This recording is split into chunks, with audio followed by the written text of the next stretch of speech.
one, fire.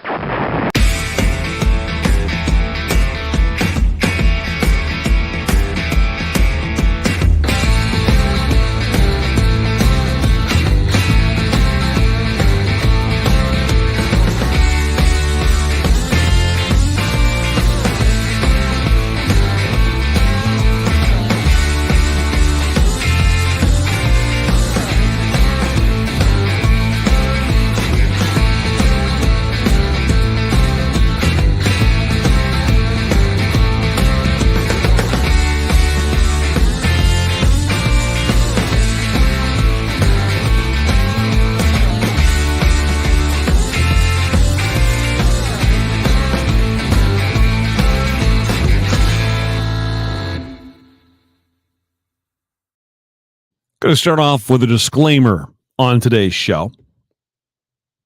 We're going to talk about something pretty dark, pretty heavy, and pretty sensitive, and no doubt emotional, triggering even for some people. Just want to establish that right from the get-go. There are a lot of sentences that I just don't care to hear uttered ever again. We need to continue having some very serious conversations as it pertains to mental health. Because I think in some cases, there's just still way too much misunderstanding. Sentences that I don't care to hear would include things like, what in the world did that person have to be depressed about? And that's a valid comment if all you think of depression is that it equates to sadness. And there are certainly some elements of sadness to depression. But we have tropical depressions as well, and other definitions of depression. And money and toys and fame do not necessarily equate to any sort of success for some people, despite what you might think and what you might value and think is important, or would be markers for you to, boy, if I had that, I'd sure be happy. Look at the long list of celebrities who are no longer with us because mental health got them. It overtook their lives. We lost another celebrity today, which is what's prompting this conversation. Now, I say celebrity. Some of you may not know this person's name. He was the DJ on The Ellen Show. Stephen Boss. Very good-looking man. Tall. In great physical shape. Talented. Oh, the man can dance. Married to an absolutely beautiful woman. Started a family, 3 beautiful kids. He was on The Ellen Show. He was on So You Think You Can Dance. Social media star. 40 years old, like I said. Gorgeous human being. What in the world would he have to be depressed about? Well, obviously something, because he put a gun to his head yesterday and has left his family without a father.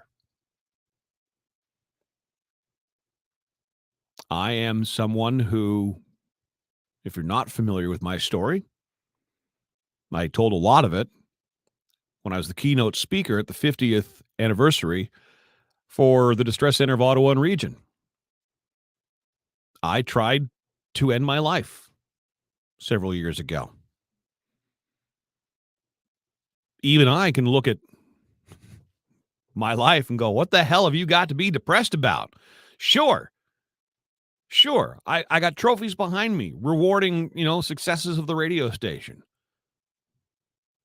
I had a successful evening show, midday show on Cool FM and Bob FM. I'm heard on radio stations around the world. I do a show in Florida every single day. I'm in a good marriage. The hell have I got to be depressed about? Well, not a lot, actually.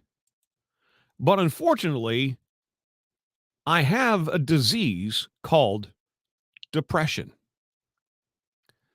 And depression, the disease, is not sadness.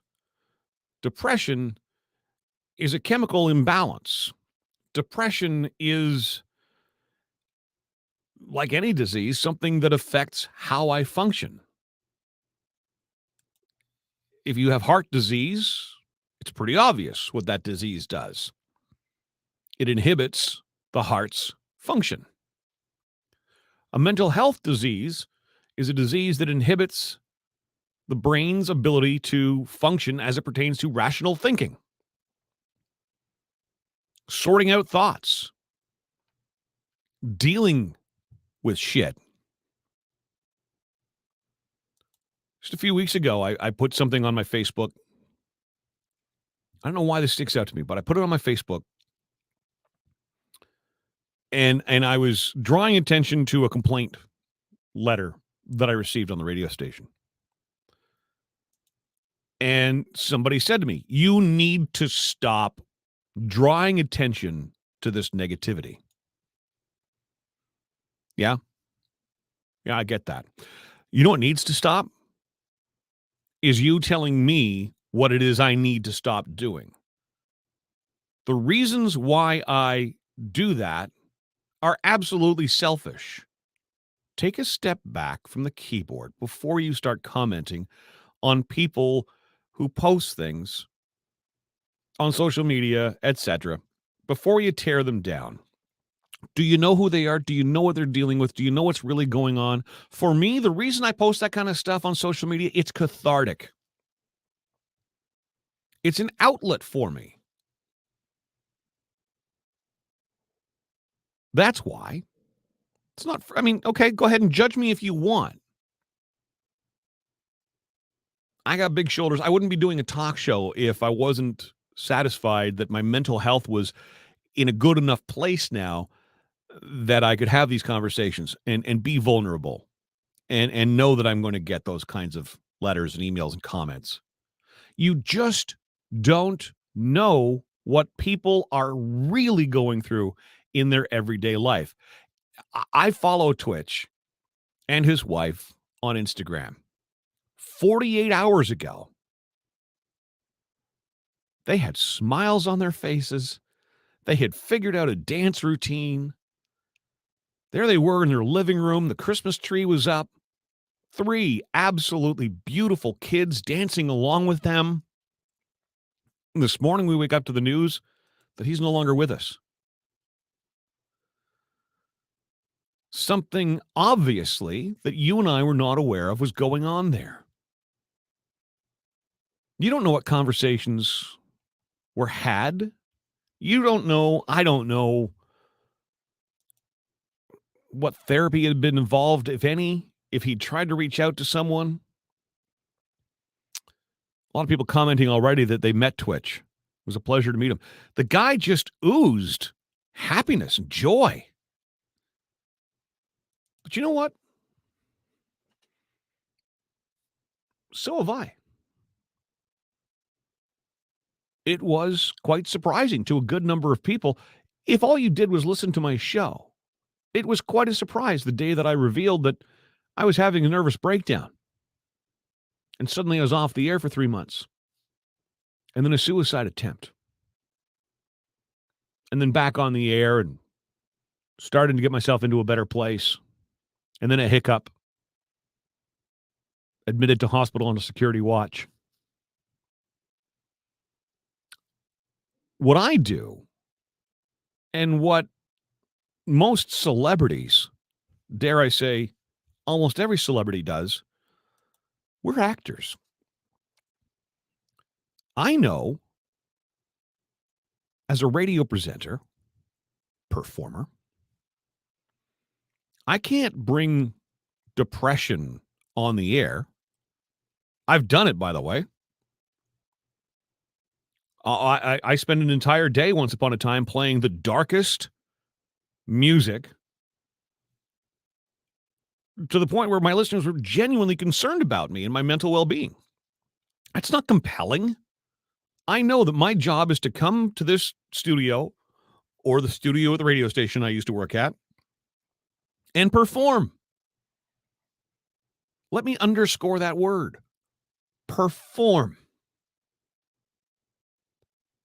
The studio, and I always described, even before I was diagnosed with depression, the studio was the place where I couldn't be touched or affected. It was my happy little bubble from the world. Yeah, it's a place where I get to be something I'm not. It's a place where I get to be someone who doesn't have depression, doesn't have bills, doesn't have lawyers, doesn't have car payments, doesn't have mortgages. I just get to be a goofball. That's the performance. It's called The Mask. And I use radio as an example because that's my life. But rest assured, if you work in an accounting office, there is someone in that office today who's joking around at the coffee machine, who's in the elevator smiling at you. They're at work, and that's their little escape. And they put a smile on, and they share jokes with you, etc., and the small talk. But in their real life, the things they're not letting on, there's a hell. I don't know what was really going on in Twitch's life. We probably never will. But that's neither here nor there. What I want to get at today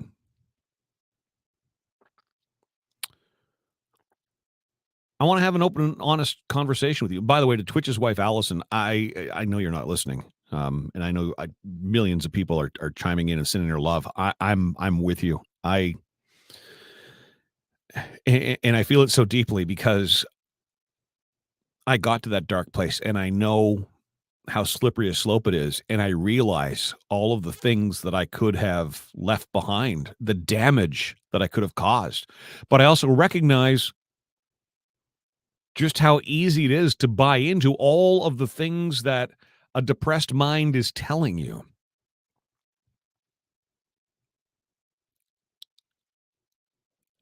I often say, how can I articulate what I'm experiencing as it pertains to mental health when I don't even understand it myself? And I still don't. I recognize that I have this thing, and I recognize through experience and trial and error some of the stuff that works and some of the stuff that doesn't. Medications are important. This is a conversation that I am never, ever, ever going to stop having. In the spring, I am putting on the road. It is official. I now own this RV. It is going to be logoed up, and I'm going to be driving it across the continent because I want to have conversations like the one I want to have with you today. I want to hear your stories of mental health, whether it has affected you personally, whether it's affected someone in your family, which of course affects you.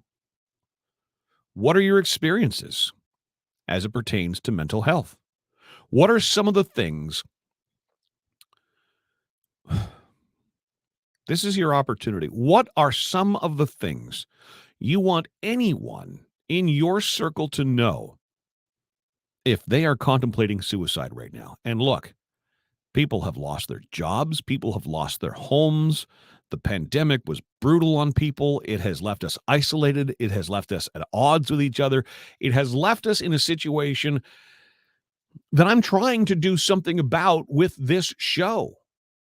I don't want to yell. I don't want to pick sides. I don't want to scream. That's not healthy. The whole reason this show exists, I want to find middle ground. I want to create an opportunity for conversations. So my first question to you is, what are some of the things that you want anyone in your inner circle to know if they are contemplating suicide? And the holidays make it even harder. And further to that, what are What are the changes to our healthcare system, which is so badly damaged? But as it pertains to mental health specifically, based on experience perhaps, what are some of the changes to our healthcare system you want to see happen? That's the conversation I want to have with you today. 613-604-6464. Someone from the 905 is on the phone. Can I get your name, please? Hang on, I can't hear you for some strange reason. I'm going to plug that phone in one more time. We're going to try this again. I apologize. Hi there. Yep. Okay. There we are. It's the guy who had the show before you. Rusty's Good Time Oldies. Yeah. There you go. And Russ, I know you have you've had a podcast in the past talking about OCD. Not OCD, ADHD. I apologize. And part of the fun package that goes with ADHD, the comorbidity issue, is depression. Yep. And I've got ADHD. I've got depression. I've spoken to thousands of people. I've spoken to pharmaceutical companies on their behalf, to their sales reps, so they could understand things a bit better.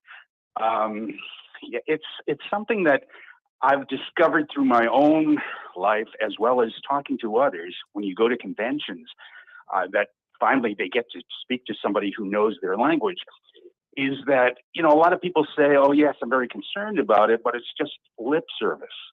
I know of people who have lost friends when they found out about their mental health issues. Oh, yeah. ADHD, depression, it's whatever. Very polarizing. And you take something like the Let's Talk thing by our buddies with the phone and the radio stations.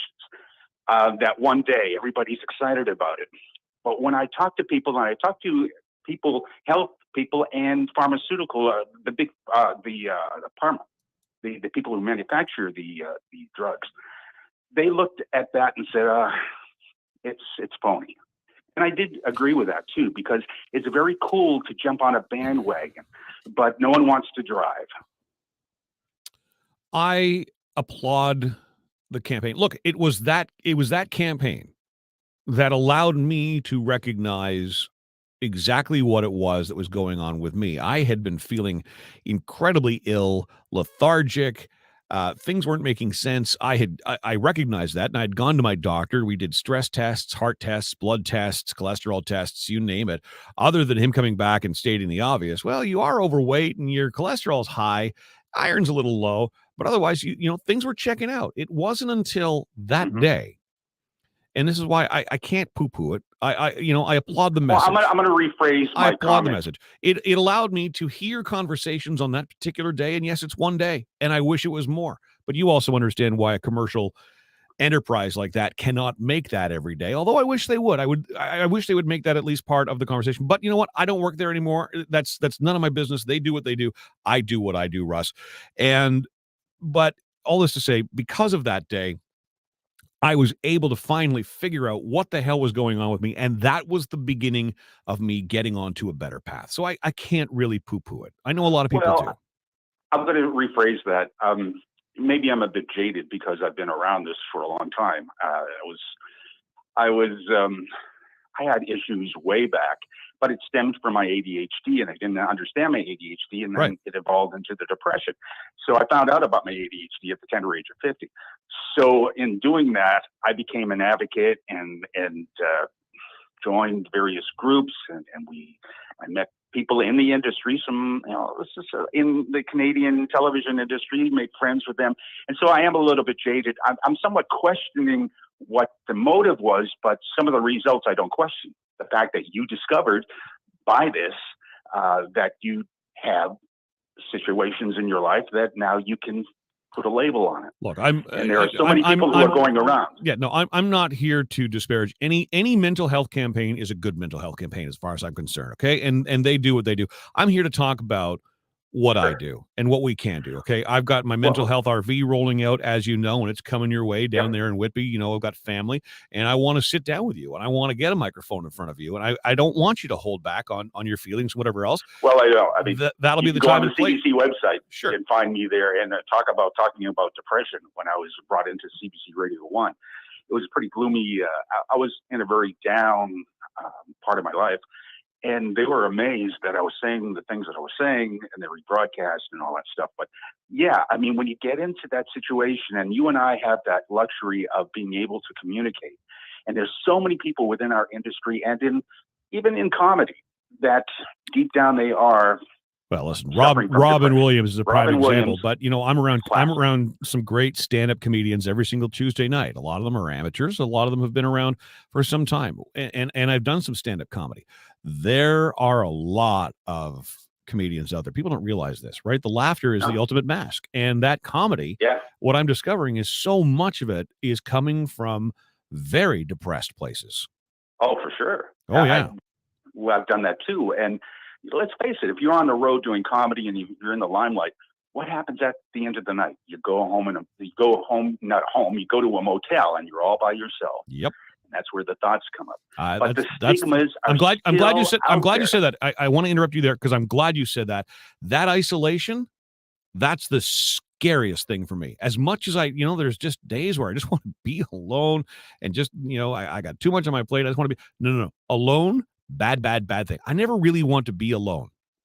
But No, give me no. my space. But have you ever been alone in a crowd of people? Oh, in every crowd I'm in. No. Yeah, well, I've Every been time. there, and sometimes my humor jumps in. I was in a very low point in my life, and I mentioned this on that CBC interview. That I actually went out looking for rope, but the funny thing was I didn't buy any because it all looked too uncomfortable. Stupid. Listen, the day that I ended up admitting myself to the hospital, and by the way, people don't know this, you can walk into any hospital emergency room, and they have a mental health team that is there Yeah. to deal with you, and you may wait a while, etc. But the day that happened, I had a panic attack, and I've never experienced one in my life. I never care to have one again. I punched a Yeah. hole in the wall. I ripped the faucet out of the sink. That is not who I am. I'm not a violent person. And then I got in my truck and I was blinded by rage, by frustration, by anxiety. And I drove, and recklessly, hoping to put myself in front of a dump truck or a bus or Sure. something. I mean, it was like completely selfish, pardon me, and out of my mind. And I ended up at a Canadian Tire in Kemptville, about an hour from the city, sitting in the parking lot. And I wanted to go in and I wanted to buy a hose to hook up to the exhaust pipe, but I was too embarrassed to go in because I left the house in my pajama bottoms. How insane is that? But Well, just like you said, there's a little the rope, inkling there saying that you didn't want to kill yourself, I guess. but not indifferent to how you just articulated that, you looked at the ropes, Yeah. knowing I was here to buy ropes. Nah, it looks too uncomfortable. All this to say, this is the muddled insanity of it all, that people end up in this place. And I don't know what the tipping off point is. I can't describe to someone, this is the moment you need to watch for, because it's going to be different with every single person. What I am encouraging people, though, look for behavior changes in those around you and start asking some serious questions as to what that all means. Don't be afraid to sit down with them. By the way, and it's taken me years to have the conversation with my wife and say, like when I'm in that muddled mind, when I'm in that panic mode, that is not the time to try and rationalize with me. When I'm calm and, in a good place, that's the time for me to have a conversation, even if it pertains to something that happened a week or two ago. That's just me. But recognize behavioral changes, especially in the people around you, and that can be a sign. Russ, I could talk to you all day about this. In fact, I have talked to you Yeah. time and time again. There's a lot of comments coming in, and I want to get to them Great. because, of course, we got other shows. How's your situation now? It's good. It's good. The one thing I'd like to say is for people to stop saying after a person does the ultimate, saying, "Oh, if he only reached out." That's when you hear it the most, when the person passes away. They did reach Don't out. wait until it's too late. They were reaching Act out. on it. They were reaching out. People either didn't hear it, or it just became too much. There's a million reasons. I hope people reach out. Okay. So to answer my questions, then, name one thing that you would want anyone in your circle to know if they're thinking of suicide right now. know that it's the ultimate solution. And I know it's a temporary problem. People say it's not temporary. It's always with us. I know that there are people who really do want to help. Sometimes when you're in that situation, you feel, and stop listening to that inner bad self saying that people will be better off without me. That's not true. Are you okay with me saying, I don't think you intend to say it's the ultimate? I think ultimate is not the word you're looking for. Yeah. No. When a person does do away with themselves. It's ultimately, I think is where you're trying to go to. Anyway, I heard that and I didn't want it to be misconstrued at all. Russ, appreciate you always, my man. If I don't get a chance to talk to you one-on-one, and I don't get a chance to talk to my team very often, thanks for all you do. You certainly make 2 hours of happiness with your oldies show, Wednesdays and Saturdays here at BTR. That's a good feeling. All right. And thanks for all you're doing too. Well, I mean, it has to be done. Russ, thanks very much. 613-604-6464. There is a video camera link up as well at itsyourcall.ca. Itsyourcall.ca. Let's go to some of your comments.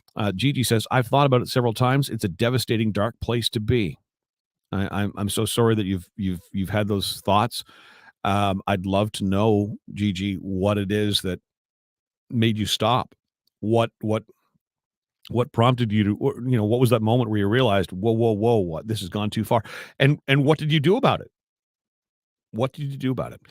I'm going to scroll up to some of the earlier comments. Carrie says, thank you for this, Milky. It is so important. We need to be aware of how people around us are feeling and recognize the signs when we need help. Yes, Carrie, we do. We absolutely do. And we are so quick to jump on another person and tear them down. And I'm sick of it. I'm done with it. It is not healthy, especially after all we've been through and are going through with the pandemic, etc. I don't care what side of the fence you're on as far as vaccines and masks and all that kind of stuff. At the end of the day, we're all in this together, and it's all affecting us in some way, shape, or form. And it's affecting our kids. And the bigger issue, and we've been saying this since day one, the bigger issue is the mental health fallout from this. It is way too stressful. And I'm really afraid of where this is going. We need to have conversations. And that's why this show is what it is. It's why I set out, okay, if I'm going to take this on, what does it look like? What do I want it to do? What do I want it to be? This is what I want it to be. Conversations. And I said this earlier in the week. I received an email from a listener saying, I want the show to be an hour and I want more phone calls. Well, okay. Where are the phone calls? I know they're coming. I know I'm going to get you there. The conversations, text is not a conversation. Facebook Messenger is not a conversation.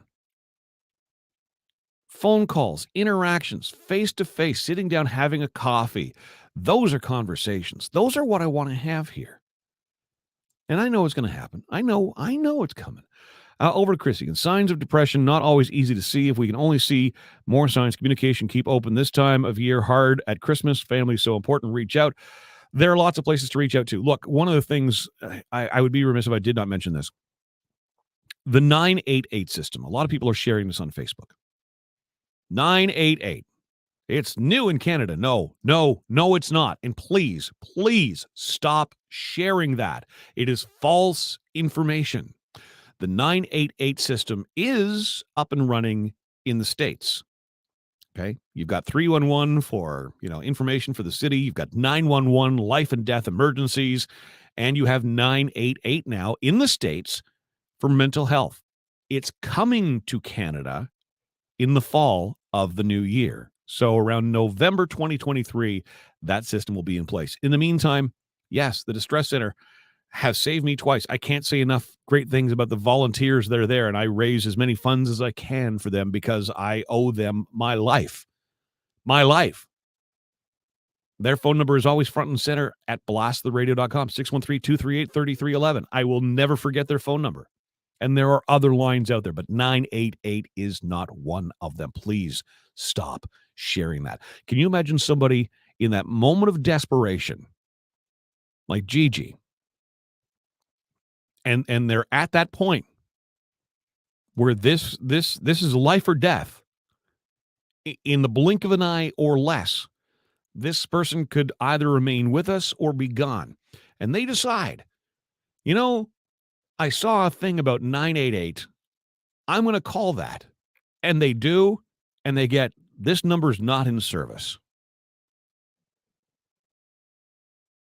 That's why I don't want you sharing that 988 thing. It upsets me so much, because I know if I were to pick up if I had picked up the phone that day to call the distress center and got a busy signal or this number's not in service, I don't know if I'd be here to have this conversation with you today. And that's just me. And there are thousands and thousands of stories like this out there. And again, these are stories that I want to get to, which is why this RV and this campaign come spring is going to be so important and hopefully a game changer. Back to Gigi. After I cry and cry and cry, I pull myself out of that state of mind, even though I have family and friends and I'm sure they would be sad, but I've never felt so damn alone as I have the last few years. I don't know what this feeling is. All I call it is empty. I can't describe it either, Gigi. I know the feeling you're describing. And as much as I want people around me, this disease, for some reason, renders me incapable of picking up that phone and calling and saying, I just need you around. This is the hell and the nightmare that people live with. They want help. They're screaming for help. They think they're making that obvious, but people aren't able to read those signs. Again, you got to be involved in conversations with your friends. You got to make time. Like if you're in Gigi's inner circle, she's obviously, someone who's willing to put it out there that she's struggling. Don't just ask, how are you? No. How are you? How are you dealing with this? How are you feeling? Those are questions to ask. Nancy, thanks for your comment on Facebook. After I got flesh-eating disease from the hospital, I had lost everything, and the doctor sent me to talk to someone, and I was told it was a situational depression, and nothing can be done. Good luck. I hear those stories all the time, and that goes to my other question. What changes to our healthcare system do you want to see happen? I hear horror stories of whether it's by virtue of our hospital system just can't deal with it because they're overwhelmed. I can't possibly imagine that there's doctors who are just that dismissive. I know of a young person, not someone I'm terribly close to, but they would have been 16 at the time, going through a really difficult time. Parents take them to the hospital, rush them to the hospital because they are a threat to themselves. And we're told by the doctor, look, we got a long line of teenagers just like your daughter waiting to get seen. It's going to be about 2 years before we can get, your daughter in to see a doctor and even begin the journey of getting them some help. And I'm going to be straight up and honest with you. Your daughter is probably not going to be around long enough to see that day. I mean, these are the conversations I know happen. It's disgusting. And not indifferent to what we're dealing with now, where we have people asking for a chairlift for their home and being told, you know what? Maybe the medically assisted suicide is the way to go for you. You're becoming a burden. This is where we're at. It's an inconvenience to the healthcare system, so let's find the easy way out. No. No. I am not accepting that. We need to find solutions. And that's what this conversation today, I hope, turns into. You having conversations with your circle and some solutions coming out of this that hopefully you can run up a flagpole to someone in a position of making decisions, whether it's your MPP, your counselor, your MP, wherever you need to go, your doctor. Darlene, I saw your comment earlier, and I can't end the show and not read this. After losing my 17-year-old daughter,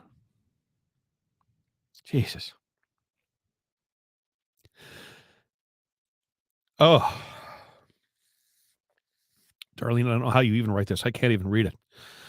After losing my 17-year-old daughter, I was in a dark place and almost did suicide. Then 8 months after my daughter passed, my husband passed. Then my brother, dad, and mom. I was beyond devastated and felt why I am still here. I was beyond devastated and felt, why am I still here and they aren't? Thanks to going to doctors, medications, and support from my friends, I'm still here. Darlene, you are a success story. And I think, if you've had the same experience as I have, and you've had the same conversations I have, and thank you, by the way, for sharing that. I don't know how the hell you do that. You ended up with the right medical team, as did I. And I'm discovering, the more of these conversations that I have, that those medical teams are far and few between. It's, I always found my doctor, I always felt like he was too busy for any of the concerns that I brought up to him, right? Whether it was, a rash or, you name it, right? Anything. But boy, the day that I went to him and said, I think I have finally figured out what the hell is going on with me. I think I'm dealing with a mental health issue. His world stopped. I had his undivided attention. And he has been on this journey with me the entire way. I know I'm lucky because I don't hear that from everyone. I hear more horror stories like that. To anybody who's dealing with that, I want you to know therapy, for example, is one of those things that you pay out of your pocket for. You may have a benefit at work or a health plan, et cetera, that covers that off, but ultimately, you're the one paying for that. And you're being reimbursed by your employer or healthcare provider for that. Just like any service, you get to pick. Make sure you pick the right therapist for you. Google psychologists, psychiatrists, and your city. That's what my doctor said to me. Go through the list. See what they specialize in. Find the ones who seem to speak to what you think it is that's bothering you. A therapist is not a therapist is not a therapist. They're not all the same. Some of them have, some of them, specialize, I'll call a spade, in sexual abuse. Some, and if that's not something you've experienced, that's probably not a therapist who's going to serve you well. Find someone who specializes in the area that you really think you are struggling most with. That's the good place to start. But you have to, and look, if you don't think you're getting the answers from that doctor, as difficult as it is, you need to move yourself and keep yelling and screaming and demanding the help. Unfortunately, it falls on us who are living with this to demand the help. We have to be proactive. We got to fight for ourselves because it sure as hell appears to me there's nobody out there fighting for us. Julie says we need to change how we look at mental health. It should be the same as we look at heart conditions, except it's not, Julie. It's not until you are in a family where somebody chooses to leave this world.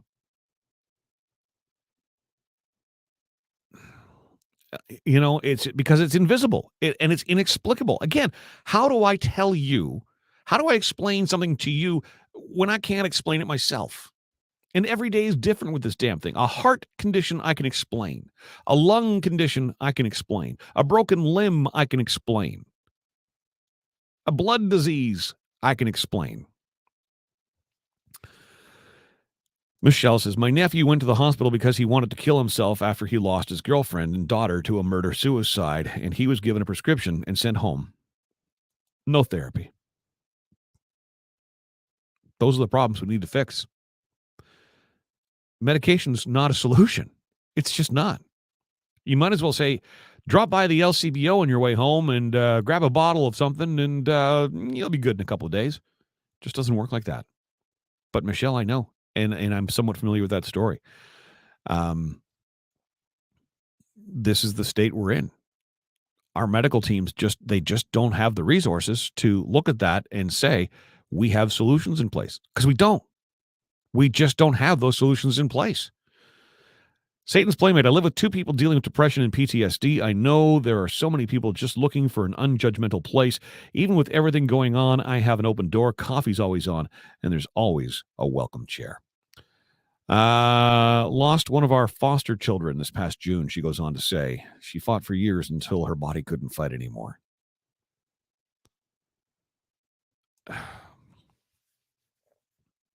These stories are everywhere. They're everywhere.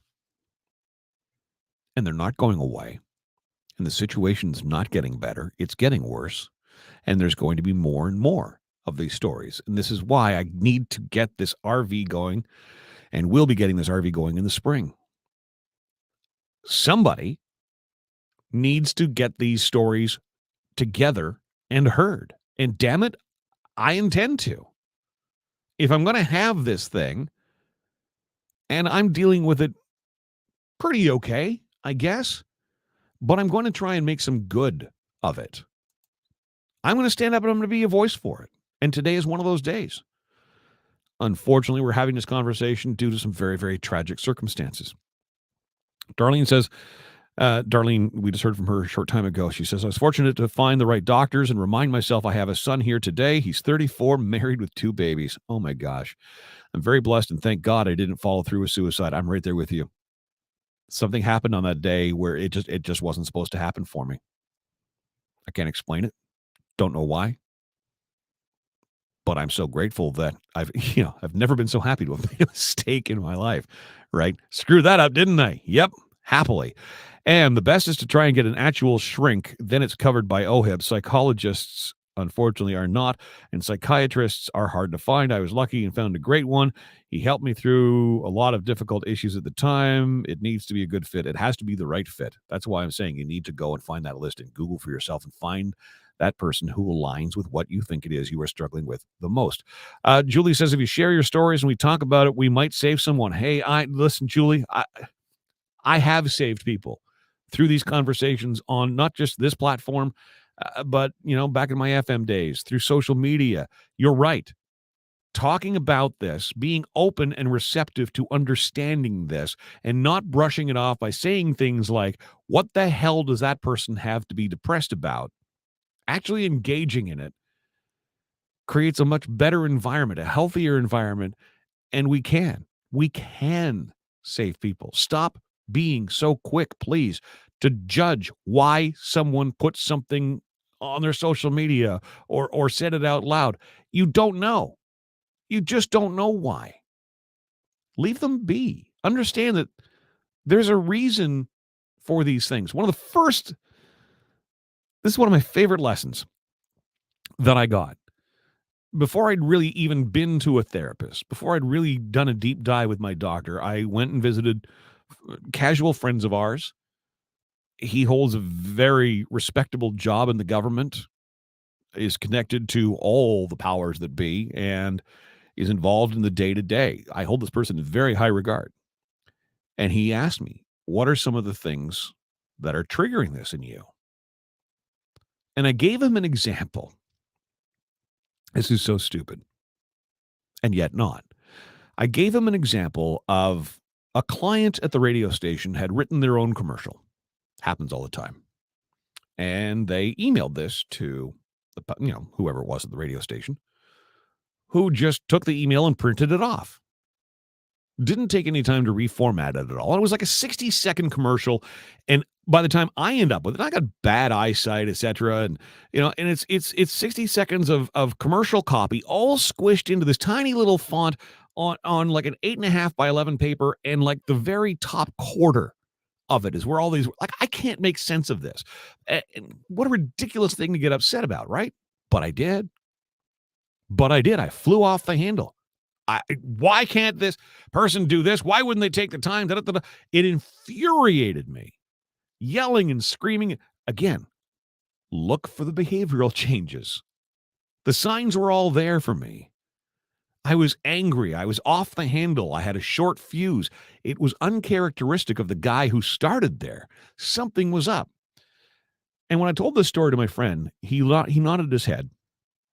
And he said, so you're the kind of person, John, if that email came to you, you're the kind of person who would copy it, reformat it, make the font the appropriate size, put the paragraphs where they're supposed to be, capitalize the letters that are supposed to be capitalized. That's you. You would do that. And then you would print it out. He says, but what you fail to realize, and this is gold, and I'm going to leave you with this because it really is fantastic, and I hope you can apply it to all kinds of things that really get you going and wound up. He said, for whatever reason,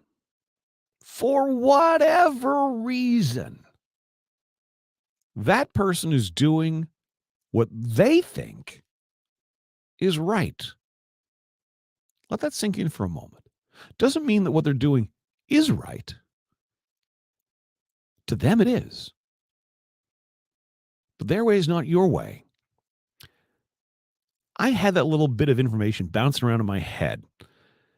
And I would drive home from the Byward Market along the Rideau Canal, Colonel By Drive, which I think now is a 40 zone, but at the time it was a 60 zone. And I would inevitably end up behind someone who's doing way below the speed limit. And I'd be behind them yelling, screaming, honking my horn, waving my arms in the air like a lunatic. They can't see me. They can't hear me. They hear the horn honking. They don't care. They're not bothered by it at all. The only person being affected by my actions is me. And when I started saying to myself, for whatever reason, that person is doing 30, right? For whatever reason, that person is doing what they think is right. When I can accept that,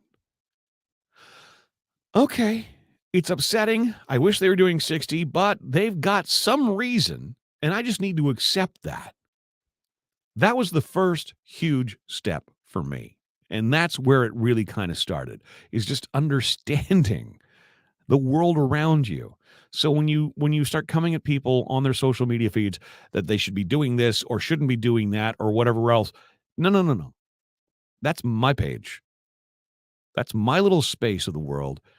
And I get to say and post and do whatever I want there. You don't get to tell me that I can't do that or I can't do this. For whatever reason, that person is doing what they think is right. Gigi says it's so important to watch for clues, signs, and cries of help, smiling on the outside, crying on the inside. Notice it and reach out. You may be saving a life. Gigi, you and I are connected on Facebook, and I know that you are aware of this, but I'll say it again. I'm not very good at Facebook Messenger these days, but you can try. You can reach out to me if I'm around. Let's go to text because I haven't had a chance to do this. Nope, I'm not going to read this person's text. They've asked me to keep this anonymous and under my hat, and I will respect that based on the sensitivity of the issue. These are important conversations on a very tough day. Look for the signs. Make sure the people around you know that you're aware that you're seeing changes in them. Talk to them. Try and get them